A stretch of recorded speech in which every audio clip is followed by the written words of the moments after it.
tonight. Game 4 of the Eastern Conference Finals. The Celtics find themselves in a complete role reversal from last year. They trailed the Heat 3-0 before forcing a Game 7 in last year's conference finals. This year, they hold a 3-0 lead over the Pacers, but it hasn't been easy for Boston, as they're the first team in the last 25 years to win multiple games in a series after trailing by at least 5 points in the final 2 minutes of the fourth quarter. For head coach Joe Mazzulla, win would make him the youngest head coach, just 35 years old, to reach the NBA Finals since Bill Russell in 1969. Here's what he said about the closeout opportunity. You can't run away from that. It's just how you process that, how you handle that. You have to sit there and say, yes, we're 1 win away, but we're 48 minutes, 200 possessions. Like, you got to look at the details of that. And so, yes, that's the obvious one that you can't ignore. But you just got to break it down further and further. You have no idea what's going to happen. You have no idea what kind of game it's been. As you saw in this series, every game has taken on a life of its own. So we just have to stay prepared and understanding of what the details are. Closeout games are always the hardest. We don't expect them to lay down and quit, but you got to be a little bit better. You got to execute a little better. You got to compete a little bit more, and they're playing for their season, so it's going to be definitely going to be a challenge. And any playoff series, anything can change in one game, so it's going to be a big one. All right, NBA reporter Tim Bontemps is covering the Celtics. Tim, Kristaps Porzingis won't be returning tonight. However, Boston is going to need him beyond this series. Where is he in his recovery from that calf injury? Well, Michelle, we haven't had a chance to see Kristaps Porzingis do a lot on the court over the past couple of weeks. So you don't get a ton of opportunity to see the Celtics during practice or shoot-around. But we did see him out on the court today after shoot-around, walking around in some slides. Did not look like he had done a ton on the court today. But the Celtics are confident that 10 days from now, when the NBA Finals start, Kristaps Porzingis will be out there on the court with them in that series, presumably against the Dallas Mavericks, his former team. Certainly a lot of juicy storylines there with Kristaps Porzingis playing against his old team and Kyrie Irving potentially playing against his old team in the Boston Celtics. Those two teams were able to advance, but not going to see Porzingis tonight. We'll see if that potentially changes as this series goes along. But, as this series goes along, I should say. But certainly the Celtics would love to wrap this thing up tonight in Game 4, end this series, and give themselves a full 10 days to both rest up for the finals and get Kristaps Porzingis fully ready to go for what should be a much different series than this one has been. Yeah, sure. Tim, the C's definitely want to wrap this up tonight, but they were down 3-0 last year, and they came back to force a Game 7 against Miami. They know exactly what it's like to be in the Pacers' shoes. How is Boston approaching this potential closeout game, given what they experienced last year?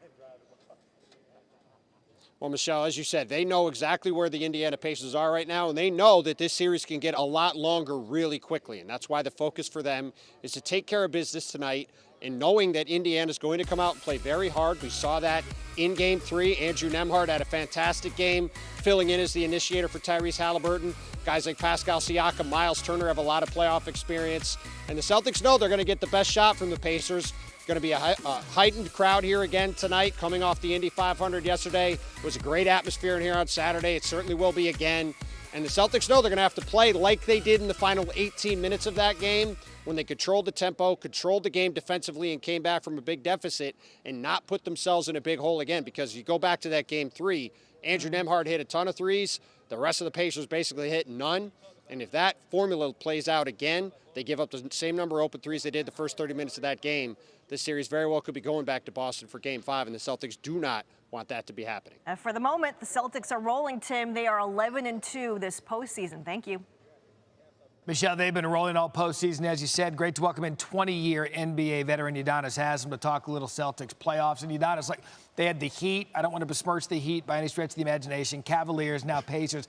Hasn't exactly been a murderer's row with schedule for the Celtics in the playoffs. Does that give you any pause? Let's say they get the 10-day layoff. Does that give you any concern, 10-day layoff going into the finals, of what will be a tougher matchup?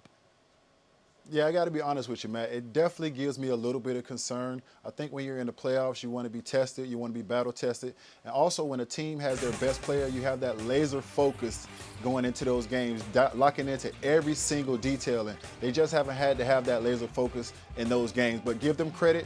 Indiana's left the door open, and they've walked through the door, and they've taken advantage of the opportunities, and they played the full 48 minutes and were able to pull it out. But it's just a different focus that you have when the team has their best players, and that's the human condition that kicks in, and you kind of let off the pedal just a little bit.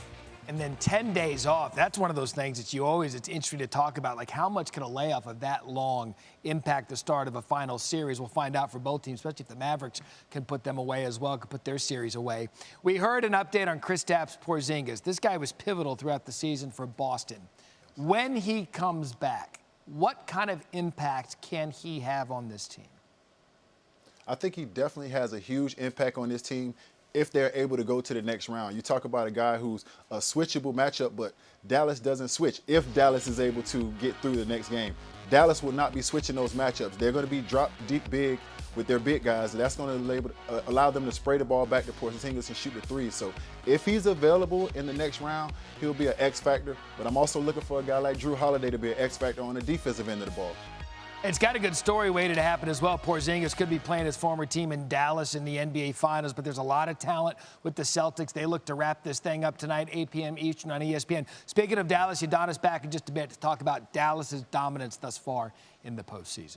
Wanna try to boast at what I look like. Think I'm gonna try to wear, I pull up all brains. Jimmy with the heat, I'm on fire. It's NBA over here,